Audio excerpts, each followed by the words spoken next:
सुगज वारी एनर्जीज में लगातार गिरावट है कि इसका सारा रीजन हम मार्केट पर मत दें कि भैया मार्केट गिर रहा है इसलिए वारी एनर्जीज भी गिर रहा है। अगर हम मार्केट की बात करें तो मार्केट जनवरी के महीने से यानी कि साल 2026 की शुरुआत मार्केट के लिए ज्यादा अच्छी नहीं रही है। उसके पहले तक भी मार्केट यानी दिसंबर तक 2025 तक भी मार्केट काफी हद तक स्टेबल था।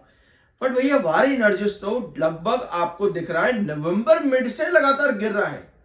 तो मार्केट एक रीजन हो सकता है आज की डेट में, लेकिन अपार्ट फ्रॉम दैट एक बड़ा रीजन और है। और इसी रीजन पर आज से 2 दिन पहले एक अपडेट और आई जिसको हमने स्विट्जरलैंड में डिस्कस करा था, लेकिन वारी एनर्जीज पर उसका इंपैक्ट भी है और इसी न्यूज का इंपैक्ट प्रीमियर एनर्जीज पर भी है। नहीं मालूम है, ध्यान से देखना इस अपडेट को। कल कंपनी के रिजल्ट्स भी हैं तो रिजल्ट्स को भी डिस्कस करेंगे। I am NISM 7 certified, subscribe जरूर कर देना। शुरू करते हैं आपकी खबरों से जो कि इस पूरे सेक्टर में नेगेटिविटी फैला रही है फिलहाल के लिए। इंडिया क्लीन एनर्जी इंडस्ट्री ने अपोज किया है CERC के कनेक्टिविटी रेवोकेशन को लेकर के। भैया क्यों?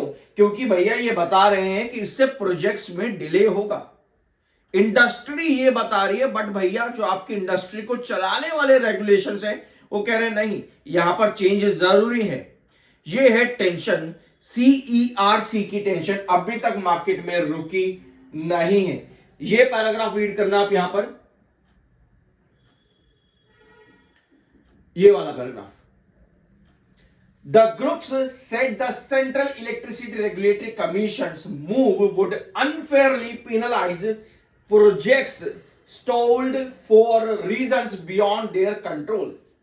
पेनलाइज किया जाएगा उन प्रोजेक्ट्स को जो कि उनके कंट्रोल से बाहर हो। ये एक नई बात यहां पर आपको देखने को आज के इस वीडियो के अंदर मिल रही है। अपार्ट फ्रॉम दैट CERC जो नए रूल्स और रेगुलेशन लेकर के आ रहा है वो किसके ऊपर है?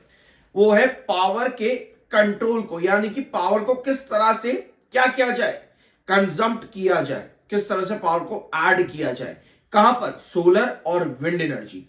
ये दो पावर एनर्जीज के मेन सोर्सेस के ऊपर अपडेट्स हैं जिसको अभी भी इंडस्ट्री मानने को राजी नहीं है। यही टसल आपका सिंस नवंबर गिरावट लेकर के आ रहा है इन कंपनीज के अंदर। अभी की अपडेट ये आपके सामने, अगर आप चाहो तो उनको रीड कर सकते हो यहां पर। The paper proposed options such as auctioning surrendered capacity and deeming connectivity surrenders of PPA remain unsigned for more than 12 months. 12 month से ज्यादा जो PPAs अंडर अनसाइंड रहेंगे उनकी कैपेसिटी को लेकर के यहां पर अपडेट्स है। और ऑक्शन वाली जो अपडेट आपकी यहां पर ये वाला पॉइंट है, इसको मैं पहले की वीडियोस में डिस्कस कर चुका हूं। अपार्ट फ्रॉम दिस ये पैराग्राफ बहुत ज्यादा इंपॉर्टेंट है, इसको भी रीड जरूर कर लेना, सब डिस्कस्ड है। और ये है आपका विंड एनर्जी स्टोरेज जिसके बारे में भी मैं यहां पर बात कर रहा था, वो भी यहां पर आपको मिल जाएगा एक पैराग्राफ के अंदर। पूरी तरीके से आप इसको समझ जाओगे। जो भी आज तक पिछले 5-10 वीडियोस में डिस्कस किया है उसके लिए ये पूरा पैराग्राफ, ये वाला पेज इंपॉर्टेंट है, इतना ही आप लोगों को समझना जरूरी है।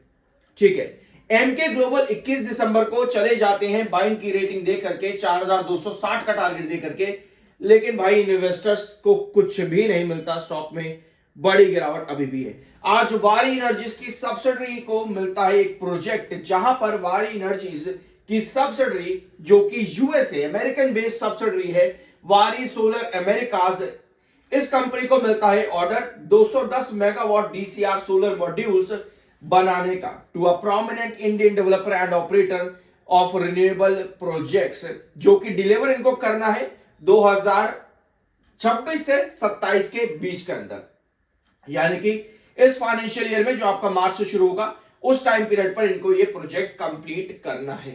तो ये अपडेट आती है सब्सिडी से। अब कल के दिन कंपनी अपने रिजल्ट्स अनाउंस करेगी, लेकिन रिजल्ट से ज्यादा इंपॉर्टेंट पता है क्या है? ये कि अगर आप इसका चार्ट यहां पर देखोगे आपको नजर आएगा कि स्टॉक क्या कर रहा है इस समय, वेजेस पैटर्न पर है। क्या ये वेजेस पैटर्न है? ऑल्दो चार्ट्स प्रॉपर तरीके से बेसिस, रिजेक्शन, रिस्ट्रिक्शन सब मैं डिस्कस कर चुका हूं पिछले वीडियो के अंदर, लेकिन यहां पर देखना एक बार स्टॉक क्या कर रहा है। हर लेवल के ऊपर रिकवर बनाता है, उस नए बेस को तोड़ देता है। हर बार यही सिचुएशन स्टॉक के अंदर बन रही है, बार बार यही सिचुएशन बन रही है। अभी लास्ट वीक की अगर आप कंडीशन देखोगे, यहां पर भी लास्ट वीक भी 2500 के पास स्टॉक ने बेस बनाया, बट उसको भी ब्रेक डाउन कर दिया। अगर आप इसका क्रूशियल बेसलाइन देखोगे तो आपको क्रूशियल बेसलाइन नजर आएगा इसमें क्रूशियल बेस आपको यहां पर दिखेगा अराउंड 2100 के पास में, यानी कि प्रेजेंट लेवल से अभी आपको लगभग 400-300 रुपए और नीचे आना हो सकता है यहां पर 2100 पर, अगर मार्केट की कंडीशन नहीं सुधरती तो जरूर देखना, क्योंकि स्टॉक क्या कर रहा है, आपको दिखाता है कि भाई मैं यहां से रिकवर करने वाला हूं, ब्रेकआउट देने वाला हूं, सस्टेन करता है कुछ सेशन, फिर वापस से 100-200 रुपए नीचे आ जाता है। तो ये समझना जरूरी है चार्ट को। पिछले वीडियो में मैंने इसको बहुत डिटेल में एक्सप्लेन करा है, मैं रिपीट इसलिए नहीं कर रहा, वरना जो रेगुलर व्यूअर्स है उनको लगता है कि पुरानी बात वापस से रिपीट हो रही है, पुराने चार्ट्स वापस से रिपीट हो रहे हैं। सो कल के दिन के रिजल्ट्स पर हमको जरूरत है 70% के ऊपर के ग्रोथ की, यानी कंपनी को ईयर ऑन ईयर बेसिस पर 70% का ग्रोथ लेकर के आना है, यानी कि 3457 करोड़ में अगर इसका 70% निकालोगे, उसको ऐड करना है यहां पे, वो कंपनी का ग्रोथ आना जरूरी है। फॉर एग्जांपल इसका 10% कितना होगा, 345 को आप 7 से मल्टीप्लाई कर देना, कितना हो जाएगा 345 और 7, ये चले जाएगा आपका लगभग मान के चलते हैं 1000 कम कर लेते हैं, अराउंड 2460 के आसपास, इतना हम अभी फॉर एग्जांपल ले रहे हैं 2460, इतना कंपनी को रेवेन्यू चाहिए इसमें ऐड। 2460 अगर आप यहां पर ऐड करोगे तो ये कितना हो जाएगा 5820 के आसपास, या 5920 के आसपास, ये आपका रेवेन्यू आपको चाहिए होगा 70% ग्रोथ के लिए।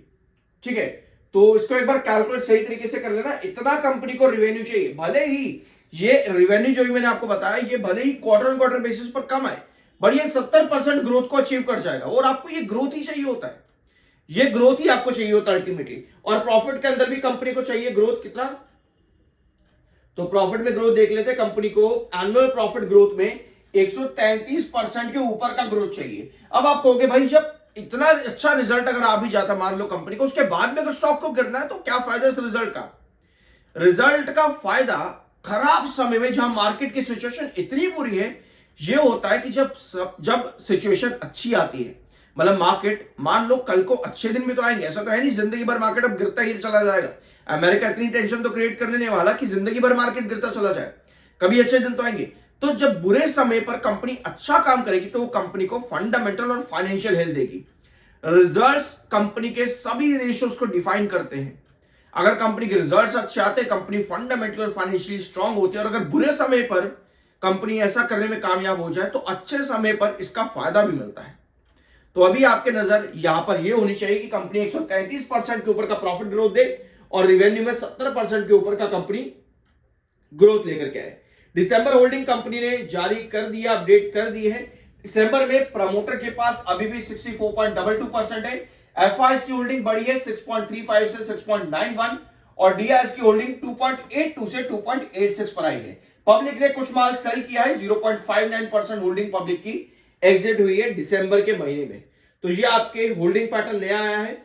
टेक्निकली स्टॉक बुलिश है, 28.8 का एमएफआई है, 25.8 का आपका आरएसआई है, टेक्निकली बुलिश है। लेकिन एक पॉइंट और यहां पर नेगेटिव है, वो ये है इसका एमएससीडी सिग्नल। एमएससीडी सिग्नल वारी एनर्जीज का, केन्स टेक्नोलॉजी का, डिक्सन टेक्नोलॉजी, ये तीन कंपनीज है जो मैंने आपके साथ डिस्कस करी है काफी ज्यादा, जहां पर एमएससीडी सिग्नल बहुत बेरिश है। तो जब भी आपका एमएससीडी सिग्नल बेरिश होता है, जो अभी आपने चार्ट पर देखा ना, हल्का सा एक बेस बनाता है, रिकवर करता है, फिर वापस से डाउन ट्रेंड दे देता है। तो ये एमएससीडी सिग्नल जब बेरिश आपका इतना होता है तो ये आपको किसी सस्टेनेबिलिटी को ब्रेकआउट्स पर कन्वर्ट नहीं होने दे पाता। तो अभी आपके पास देखो कितनी सारी चीजें खराब हैं, उस बीच में अगर कंपनी रिजल्ट्स अच्छे देती है तो वो कंपनी के फाइनेंशियल हेल्थ और फंडामेंटल हेल्थ को अच्छा करती है। अभी टेक्निकली स्टॉक बुलिश है, आरएसआई एंड एमएफआई पर बुलिश है। जो छोटी सी रिकवरी के चांसेस यहां पर इस वीक के अंदर बन सकते हैं, बट जरूरी यह है कि वो सस्टेन करे ताकि आप ब्रेकआउट के लिए जा सको। लेकिन अगर नहीं कर पाता है तो फिर आपको और नए बेसिस ढूंढने पड़ जाते हैं। तो ये है कंडीशन इस समय वारी एनर्जीज की। और आपने आई बिलीव कि आज के दिन लाइव सेशन आप में से काफी सारे व्यूअर्स ने ज्वाइन किया था आज के दिन। कमेंट बॉक्स में यस लिख देना अगर आपको पसंद आया हो तो। मिलता है अगले वीडियो में। I am NISM 7 certified, subscribe जरूर कर देना।